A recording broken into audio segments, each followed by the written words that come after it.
Welcome to my class. नमस्ते student. बच्चों, आज हम कक्षा 8वीं की पाठ्य पुस्तक वसंत भाग 3 का अध्ययन करने जा रहे हैं, जिसमें हम चैप्टर नंबर 14वां पढ़ रहे हैं, जिसका शीर्षक है अकबरी लोटा। अकबरी लोटा इस पाठ का यह सेशन नंबर 2 है। इसके पहले भागों में हमने पढ़ा था कि लाला झाऊलाल जो एक रईस व्यक्ति है, उनके सामने उनकी पत्नी 250 रुपए की मांग करते हैं। और जब अब प्रश्न उनका सम्मान का था, प्रतिष्ठा का था, इसलिए वह अपने पत्नी को 7 दिन के अंदर पैसे देने का वादा करते हैं। अब हम पाठ को विस्तार के साथ पढ़ते हैं।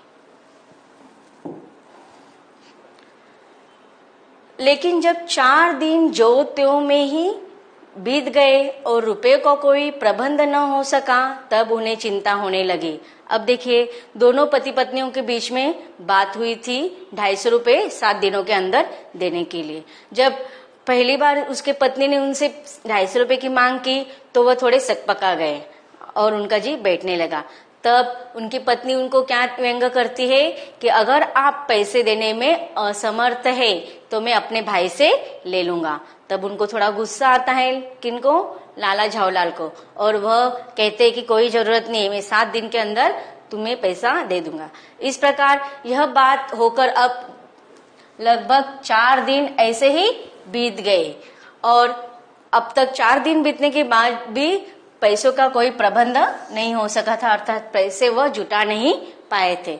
अब उनको क्या होने लगी थी? चिंता होने लगी थी कि पता नहीं अब किस प्रकार मैं पैसे उसको इकट्ठा करके दूंगा।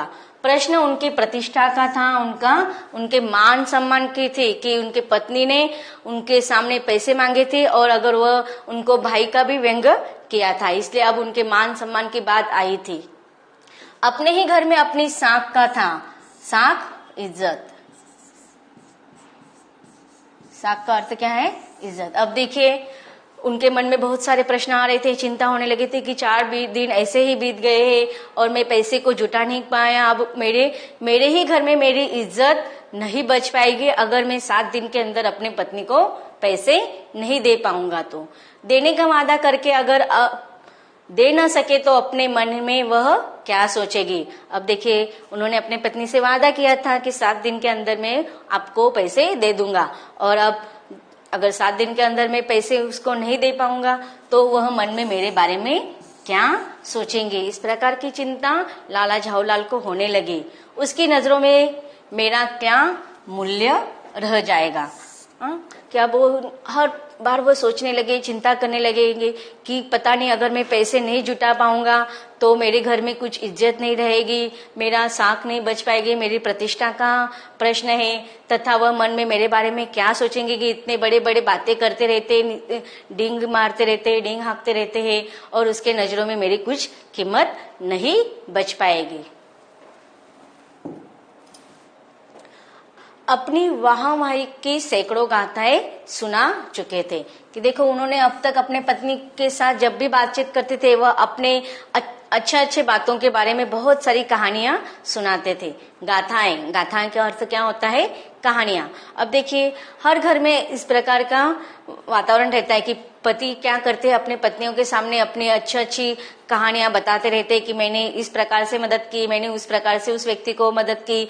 ऐसी बहुत सारी बातें हमेशा पति करते रहते हैं अपने पत्नियों के सामने। उसी प्रकार लाला झाऊलाल ने भी अपनी पत्नी के सामने बहुत सारे अपने खुद की कहानियां बताई थी और अपने बारे में वाहवाही करवाई थी, अर्थात प्रशंसा की थी। अब जो एक काम पड़ा तो चारों खाने चित हो रहे। अब देखिए, वो क्या सोच रहे कि अगर 7 दिन के अंदर मैं पैसे नहीं जुटा पाया, अब तक 4 दिन तो ऐसे ही बीत गए हैं और मैं कुछ नहीं कर पाया, और इस चिंता उनके मन में सता रही थी। और वो सोचते कि अगर मैंने अब 7 दिनों के अंदर उसको पैसे नहीं दिए तो मेरे तो चारों खाने चित हो रहे हैं। अर्थात वो सब यहाँ पर देखो मुहावरे का प्रयोग किए गए हैं, इसलिए देखो ये वाक्य कैसे सजीव लग रहे। तो लेखक कहते हैं कि झाऊलाल अपने बारे में सोच रहे, अगर मैंने उसको जो बात कही है अगर वह मैं पूरा नहीं कर पाऊंगा तो मेरी अवस्था बहुत ही अच्छी नहीं रहेगी। यह पहली बार उसने मुंह खोलकर कुछ रुपयों का सवाल किया था, और इसके पहले भले ही उसने छोटी मोटी चीजों की मांग की थी, वो उसे मैं पूरा नहीं कर पाया हूँगा, लेकिन उसने पहली बार उन्होंने अपने खुद के मुंह से कुछ रुपयों का मांग मेरे से किया था, और वह अगर मैं पूरा नहीं कर पाऊंगा तो यह मेरी प्रतिष्ठा के बारे में अच्छी बात नहीं रहेगी।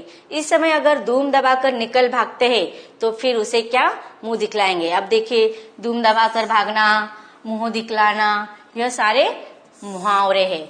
तो वह सोचते कि अगर धूम दबाकर भागना मतलब धूम का अर्थ क्या होता है, पूछ। अब देखिए, हमने मुहावरे इस व्याकरण के टॉपिक में मुहावरे किसे कहते हैं यह सारे विस्तार से पढ़ा था। अब देखिए, यहाँ पर धूम दबाकर भागना मतलब मनुष्य को धूम होती है नहीं, पूछ होती है नहीं, तो पूछ को पकड़कर भागेंगे नहीं, तो हमें उनका भावार्थ लेना है, शब्दशः अर्थ नहीं लेना है। धूम दबाकर भागना मतलब किसी भी कार्य को न किए बिना ऐसे ही छोड़ देना। तो वह कहते कि अगर मैंने उनको वादा किया है तो अगर मैं उस कार्य को बीच में अधूरा नहीं छोड़ पाऊंगा, अगर मैं धूम दबाकर निकल गया तो मतलब मैं पराजित हो जाऊंगा उसके सामने, और इस प्रकार उसके सामने मैं पराजित हो जाऊंगा तो मैं उसको मुंह दिखा नहीं पाऊंगा।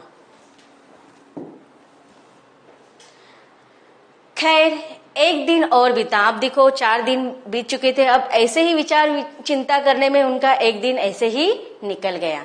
5वें दिन घबराकर उन्होंने पंडित बिलवासी मिश्र को अपनी विपदा सुनाई। अब देखिए, इस प्रकार ज्योतियों में उनके 5 दिन निकल गए, और 5वें दिन उन्होंने क्या किया, अपने सबसे प्रिय दोस्त पंडित बिलवासी मिश्र को अपनी विपदा अर्थात समस्या, उनके साथ कौन सी समस्या आई थी, उनके ऊपर आ पड़ी थी संकट उनका, वो उन्होंने अपने मित्र को कहा है।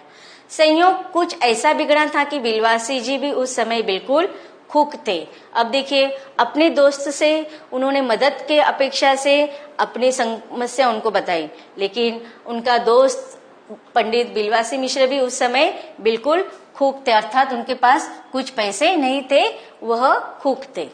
उन्होंने कहा, मेरे पास तो नहीं है, पर मैं कहीं से मांग जांच कर लाने की कोशिश करूंगा। अब देखिए, उनका एक जो दोस्त है, अब हम कहते ना कि वास्तविक दोस्त, हमारे आजू बाजू में बहुत सारे दोस्त होते हैं, लेकिन संकट के समय जो हमें मदद करता है वही सच्चा दोस्त होता है।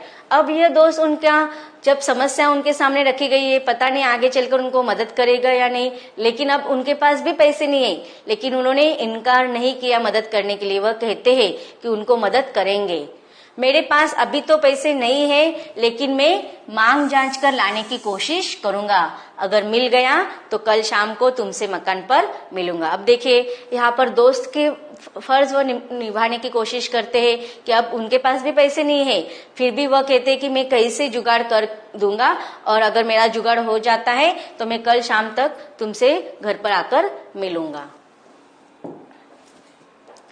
वही शाम आज थी। अब देखो, 5वें दिन उनके मित्र ने उनसे क्या कहा था, अगर पैसे का जुगाड़ हो जाता है तो दूसरे दिन वह शाम को आकर उनसे मिलेगा। मतलब अब दूसरा दिन आ चुका है, छठवां दिन आ चुका है, और वही शाम आज थी। हफ्ते का अंतिम दिन। हफ्ता, मासिक, हफ्ता, इन शब्दों से हमें क्या पता चल रहा है कि शब्द समूह। हफ्ता मतलब 7 दिनों के समूह को हम सप्ताह या हफ्ता कहते हैं। तो अब देखो, 7 दिनों में से 6 दिन ऐसे ही गुजर गए थे, यह आज का अंतिम दिन था। कल उसके पत्नी को, 7वें दिन उसके पत्नी को पैसे देने थे। कल 250 रुपए या तो गिन देना है या सारी हेकड़ी से हाथ धोना है। अब देखिए, यहाँ पर 2 बात कही गई है कि एक तो 7वें दिन क्या करना है, उनको उनके पत्नी को 250 रुपए का जुगाड़ करके उनको देना है, या फिर दूसरी कौन सी बात करनी पड़ेगी, अगर उन पैसे का जुगाड़ नहीं कर पाएंगे तो जिस हेकड़ के साथ, जिस अदब के साथ, जिस अकड़ के साथ अपने पत्नी को उन्होंने वादा किया था कि 7 दिन के अंदर मैं तुम्हें पैसे दे दूंगा, तो यह उनकी अकड़, हेकड़ी अकड़ से उन्हें हाथ धोना पड़ेगा, अर्थात उनकी अकड़, उनका मान सम्मान सब वहां पर कम हो जाएगा। यह सच है कि कल रुपया न आने पर उनकी स्त्री उन्हें डामल फांसी न कर देंगी। डामल फांसी कर देना ये मुहावरा है। दामल फांसी कर देना मतलब शिक्षा करना, सजा देना। अब देखो दामल फांसी मतलब सच में फांसी नहीं देना, कि किसी प्रकार के सजा देना। तो अब अगर वह सोचते कि अगर उनकी पत्नी को वह कल पैसा नहीं दे पाएंगे तो उनकी पत्नी उनसे नाराज हो जाएंगी, इससे वह उनको शायद घर से भी निकाल देगी, केवल जरा सी हंस देगी, या फिर वो क्या करेंगी, उनके पैसे न देने पर उनकी इस प्रतिष्ठा को, जिस अकड़ के साथ उन्होंने कहा था कि वे पैसे दे दूंगा, अगर पैसे नहीं दे पाएंगे तो उनकी पत्नी व्यंग के साथ उन पर हंसेगी, उनकी मजाक उड़ाएगी। वह हंसी कैसी होगी, कल्पना मात्रा से झाऊलाल में मरोड़ पैदा हो जाती थी। अब देखो वो और सोचने लगे कि पता नहीं अगर पत्नी के सामने मेरी मान प्रतिष्ठा न बच पाएगी तो उस दिन मेरी हालत कैसे होगी। कि वह फिर यह सारी कल्पना कर करके वह क्या हो रहे थे, वह उनका जी घबराने लगा था। मरोड़ पैदा होना, जी घबराना। आज शाम को पंडित बिलवासी मिश्र को आना था, यदि न आए तो अब देखिए बहुत सारे प्रश्न उनके मन में आने लगे कि शाम तक उनके मित्रों को आना है, अगर वो नहीं आ पाए तो, या कहीं रुपए का प्रबंध न कर सके तो। देखो बहुत सारे प्रश्न चिन्ह उनके मन में आ रहे हैं। इसी उधेड़बुन में लाला झाऊलाल छत पर टहल रहे थे। उधेड़बुन में मतलब इसी सोच में, इसी चिंताग्रस्त में वो क्या कर रहे थे, अपने मकान के छत पर टहल रहे थे। अभी देखो मनुष्य का स्वभाव होता है, अगर वो कोई समस्या से व्यस्त होते हैं, चिंताग्रस्त होते हैं तो क्या करते, यहाँ वहां घूमते रहते। तो उसी प्रकार इस विचारों के उधेड़बुन में, अर्थात इन विचारों से ग्रस्त होकर, चिंतित होकर, टेंशन ले लेकर वह क्या कर रहे थे, छत पर यहाँ से वहां टहल रहे थे। कुछ प्यास मालूम हुई। अब देखो चिंता कर रहे हैं, इसे उनको यहाँ वहां घूम रहे तो उनको थोड़ा अंदाजा है कि उनको प्यास लगी है। उन्होंने क्या कहा, नौकरों को आवाज दी पानी लाने के लिए। वहां पर नौकर नहीं था, खुद उनकी पत्नी पानी लेकर आ गई। वह पानी तो जरूर लाई पर गिलास लाना भूल गई थी। अब देखिए जब हम पुराने जमाने में रिवाज था कि जब पानी दिया जाता है तो एक तो बहुत बड़ा लोटा होता है और उसके साथ गिलास या छोटा सा प्याला भी होता है जिसमें पानी निकालकर गिलास में या प्याला में हम आसानी से पी सकते थे। लेकिन उनकी पत्नी ने, जब नौकर को बुलाया गया तो नौकर नहीं आया, खुद उनकी पत्नी पानी लेकर आई, लेकिन वह बहुत बड़ा लोटा लेकर आई, गिलास लाना भूल गई थी। केवल लोटे में पानी लिए प्रकट हो गई। फिर लोटा भी संयोग से वह जो अपनी बेढंगी सूरत के कारण लाला झाऊलाल को सदा नापसंद था। अब देखिए पहले से वह चिंता में थे, थोड़ी बहुत उलझन उनके मन में चालू था और ऐसे में उनकी पत्नी एक लोटे में पानी लेकर आए और लोटा भी कैसा था, बेढंगी सूरत का था और वह हमेशा से लाला झाऊलाल को सदा से वह नापसंद था, अच्छा नहीं लगता था। वैसे वो ज्यादा पुराना नहीं था तो नया, 2 साल का ही बना, पर कुछ ऐसी गढ़न उस लोटे की थी कि उसका बाप डमरू और माँ चिलम रोई थी। तो यहाँ पर देखो उस लोटे का वर्णन किया है कि वह कुछ ऐसा बेढंग स्वरूप का था कि उससे पानी आसानी से नहीं पिया जा सकता था। इसलिए लेखक ने उसके लिए लोटे के लिए कौन से शब्दों का प्रयोग किया है, बाप डमरू और माँ चिलम। तो इस प्रकार उस बेढंग उस लोटे को देखो पानी पीने के लिए समस्या हो रही थी और वो तो लाला झाऊलाल को पसंद भी नहीं था, इससे वो और भी क्रोधित हो गए। लाला ने लोटा ले लिया, बोले कुछ नहीं, अपनी पत्नी का अदब मानते थे। अब देखिए गुस्से में थे, फिर भी उन्होंने, जब उनकी पत्नी पानी देने के लिए उस लोटे में पानी लेकर आई तो उन्होंने ले लिया, वो कुछ बोले नहीं। अपने पत्नी का अदब मानते थे कि देखो वह भले ही अपने साहूकार थे, अपने पत्नी का मान सम्मान रखते थे, शिष्टाचार वो जानते थे कि हमेशा औरतों का सम्मान करना चाहिए। तो इस प्रकार अपनी पत्नी को वह अदब के साथ, सम्मान के साथ बातचीत करते थे, वह शिष्टाचार युक्त शब्दों का प्रयोग करते थे। इसलिए उन्होंने अपने पत्नी को कुछ नहीं कहा। मानना ही चाहिए, इसी को तो सभ्यता कहते हैं, शिष्टाचार। सभ्यता का अर्थ होता है शिष्टाचार। जो पति अपनी पत्नी का न हुआ वह पति कैसा। फिर उन्होंने यह भी सोचा कि लोटे में पानी दे तब भी गनीमत है, अभी अगर चूक कर देता हूँ कि देखो मतलब अगर उन्होंने पत्नी ने पानी दिया है, अगर मैं कुछ उस पर बोलता हूँ तो वह भी एक समस्या है। गनीमत होना, समस्या होना, क्योंकि अब देखो पत्नियों का स्वभाव कैसे होता है, एक तो उनको पैसा लेना है और अब उनके पास पैसे देने के लिए नहीं है तो उनको पता है कि पत्नी फिर से कुछ ना कुछ व्यंग करेगी। अभी अगर मैंने चूक कर दिया, मतलब कुछ बोल दिया, विरोध किया, तो जो मुझे अब लोटे में पानी मिला है शायद भोजन मुझे बाल्टी में मिल जाएगा। तब क्या करना बाकी रह जाएगा। तो इस प्रकार वह सोचते कि जो लोटे में मिला है तो लोटे में ही सही, पानी पीने में ही और चुप रहने में ही मेरी भलाई है। लाला अपना गुस्सा पीकर पानी पीने लगे। उस समय वे छत की मुंडेर के पास खड़े थे। मुंडेर कि देखो, जब छत के ऊपर जो गैलरी होती है, यहाँ पर ये जो दिखाई दे रहा है उसे कहा जाता है मुंडेर।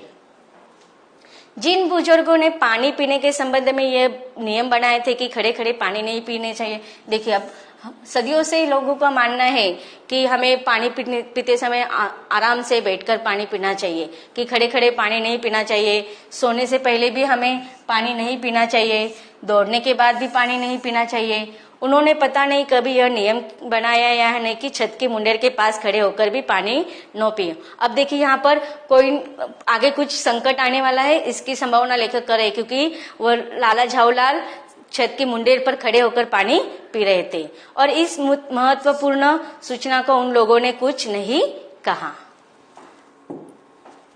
लाला झाऊलाल मुश्किल से 2-1 घूंट पी पाए होंगे, न जाने कैसे उनका हाथ हिल उठा और लोटा छूट गया।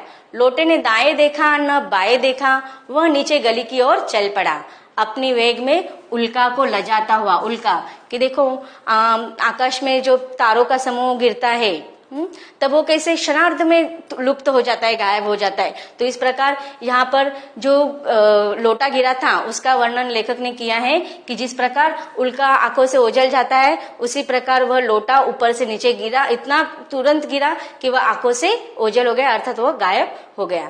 किसी जमाने में न्यूटन नाम के किसी खुरापति ने पृथ्वी के आकर्षण शक्ति का एक चीज इजाद की थी। इजाद करना, निर्मित करना।